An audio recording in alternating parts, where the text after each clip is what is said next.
শুকরিয়া আদায় করছি সেই মহান রব্বুল আলামিনের জন্য, যে রব্বুল আলামিন আমাদেরকে 17 বছর পর আবারও আমাদেরকে সুযোগ করে দিয়েছেন মাঠে ময়দানে প্রকাশ্যে ইসলামী আন্দোলনের কথা বলা এবং শোনার জন্য। যে মনিব আমাদেরকে পরিবেশ তৈরি করে বসার সুযোগ এনায়েত করেছেন, ওই মনিবের দরবারে লাখ কোটি শুকরিয়া আদায় করছি। সকলে পড়ি আলহামদুলিল্লাহ। আগামীর বাংলাদেশ হবে কোরআনের বাংলাদেশ, আগামীর বাংলাদেশ ইসলামের বাংলাদেশ। স্বাধীনতার পরে আমরা 54 বছর সবাইকে দেখেছি, যারা এই বাংলাদেশের ক্ষমতায় এসেছে তারা আলেম ওলামাদের উপরে অত্যাচার করেছে। আজকে যারা দেশপ্রেমিক বলে পরিচয় দেন তাদেরকে বলবো, আজকে তারা দেশপ্রেমিক বলে ভারতে পলায়ন করতে হয়। আজকে তারা দেশপ্রেমিক বলে মুসলিকা দিয়ে লন্ডনে থাকতে হয়। আমি আরো বলবো, আমরা ওই দেশপ্রেমিক নই যারা ফাঁসির মঞ্চে যেতে এক বিন্দু পরিমাণও ভয় করে নাই। সম্পর্ক থাকলে সর্বনিম্ন আপনার মায়ের সাথে জিনা করা হয়। সম্মানিত উপস্থিতি, সেখান থেকে বাংলাদেশ জামাত ইসলামী এদেশের মানুষকে বের করার জন্য ইসলামিক আইনে ব্যাংক তৈরি করেছে বাংলাদেশে, ঠিক কিনা? আপনার দেশের মানুষের ভাগ্যের উন্নয়নের জন্য কি করেছেন? শুধু ফতোয়াবাজি। আজকে ফতোয়াবাজির দিন শেষ, শুধু মানুষের কল্যাণের জন্য কাজ করতে হবে। আমরা সিটি পাবো না, তবু পুকুর কাজ উঠবে কেমনে?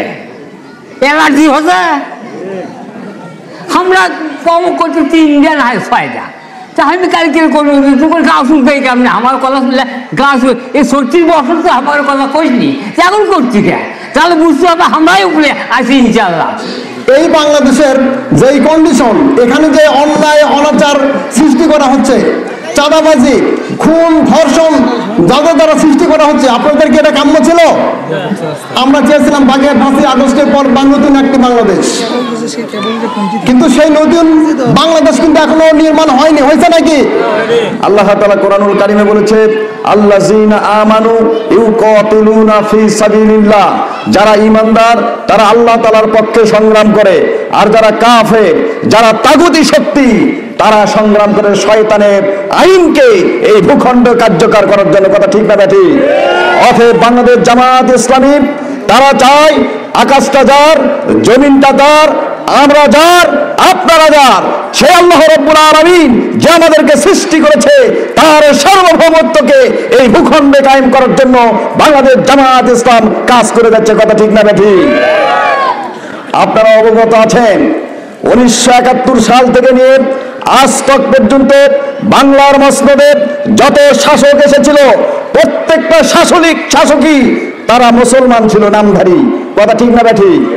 এই নামধারী মুসলমানরা একটা কোরআনের আয়াত বাংলার ভূখণ্ডে তারা কি টাবলিশ করেছে? এখান থেকে আমরা বুঝতে পারি তারা কোরআনের বিপক্ষের শক্তি। কথা ঠিক না ব্যাঠি? তারা আজকে নিজেদেরকে ইমানদার বলে বিবেচিত করে, অথচ কোরআনুল কারিমের দার্স হয় সেখানে তারা হামলা করে কি করে না? আমরা দেখতে পাচ্ছি ওই কাপুরুষের দলকে জ্বালাতে চায় কোরআনের তাফসীর মাহফিলে, কোরআনের দার্স মাহফিলে তোমরা হামলা করে ইসলামের এই ধ্বনিকে কখনোই নিস্তব্ধ করতে পারবে না। কথা ঠিক না ব্যাটি? আজকে যদি আমরা তাকওয়ার কথা বলি, এই তাকওয়ার দৃষ্টান্ত আমাদের দেশে স্থাপন করে গেছেন বাংলাদেশ জামাত ইসলামী। এটা কি আপনাদের বিশ্বাস হয়? সেই বিশ্বাস হচ্ছে 2001 সালে 4 দলীয় জোট নির্বাচন করে জামাত ইসলামী 2টা মন্ত্রী অংশগ্রহণ করেছিলেন, ঠিক না বলেন? সেই 2 মন্ত্রী 3টা মন্ত্রণালয় পরিচালনা করেছিলেন। তারা এই তাকওয়ার ভিত্তিতে দেশের এই গুরুত্বপূর্ণ 3টি মন্ত্রণালয় পরিচালনা করার পরে বাংলাদেশ সহ সারা বিশ্বের যত ইন্টেলিজেন্স ব্রাঞ্চ আছে তারা খুঁজে এই 2 মন্ত্রীর কোনো দুর্নীতি খুঁজে পায়নি, ঠিক না বলেন? এই জন্য প্রমাণিত করে দিয়ে গেছেন যে বাংলাদেশ জামাত ইসলামী তারা ইমানদার, সৎ এবং তাকওয়ার অধিকারী, ঠিক না বলেন?